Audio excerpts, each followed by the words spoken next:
Andrew Leung, who joins us now from Hong Kong. Great to have you on the program. What does this law mean for Beijing's involvement in Hong Kong? Does this mean, do you think, the end of Hong Kong's semi-autonomous status? Well, I think that for now, the idea that Hong Kong is dead is a little bit over-exaggerated, to say the least, because we're still waiting for details as to how the law is going to be enforced in Hong Kong. Although, of course, it's going to be enacted through so-called Annex 3 of the Basic Law. But the most important thing is how the law is going to be enforced.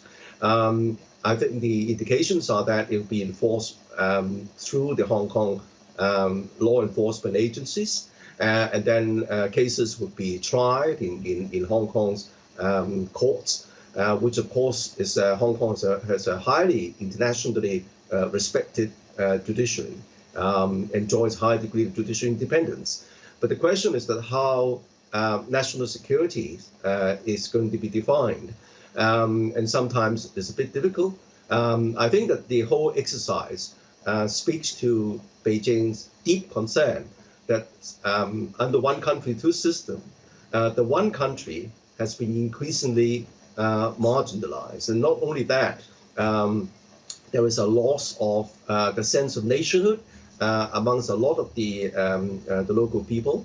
And then the recent protests have more into acts of violence, some bordering on terrorism, involving direct challenge of Beijing's sovereignty, with slogans and ideas promoting separatism as well as Hong Kong's independence.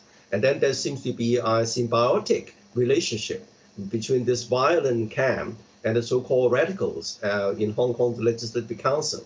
So in Beijing's eyes, there is a deep problem facing one country, two systems. Right. Somehow there's veered towards the right path. And this is a kind of surgery as far as Beijing is concerned. How Right. painful it is not really the matter.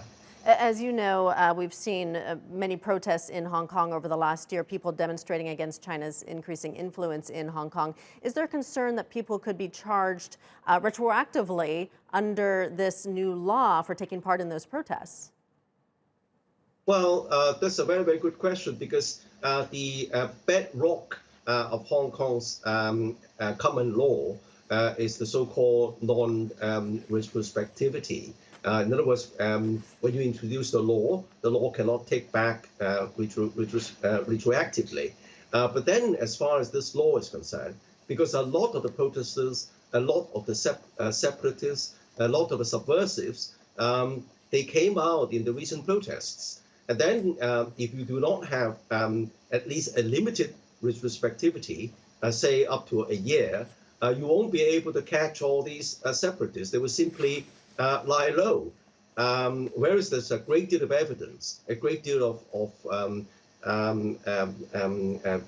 direct evidence in which all these activists have been involved. So we don't know yet, but I think the chances are that there's no doubt in Beijing's mind that this law is intended to catch some of these separatists and also radicals.